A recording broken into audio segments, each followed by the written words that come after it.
Friday's the day. Any Americans who've been waiting to freely visit Cuba's beaches or, smoke one of their cigars will finally be able to Friday. Last month, President Obama announced the U.S. would be easing travel and trade restrictions with Cuba along with a prisoner swap, though they weren't immediate. Since then, Cuba has released 53 political prisoners, and now, a month later, the Obama administration has set Friday as the day it will ease decades-old travel restrictions. Come Friday, there will be a host of changes in how Americans interact with Cuba, the most prominent being that a wide range of travelers will no longer be required to apply for a government permit to travel to or trade in Cuba. Further changes include Americans now being able to bring as much money as they want when traveling to Cuba, including debit and credit cards.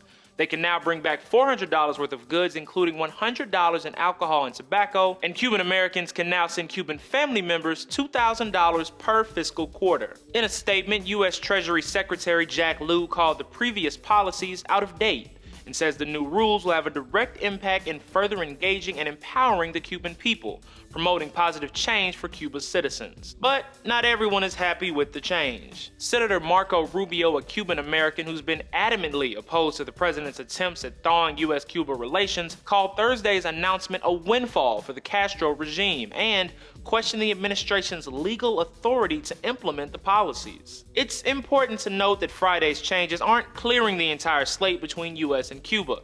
Lifting the 1960 embargo against Cuba would require an act of Congress. Still, the new policies do allow the U.S. to import some commercial products from certain small businesses in Cuba. The list of those products will be published by the State Department at a later date. For Newsy, I'm Jamal Andrews.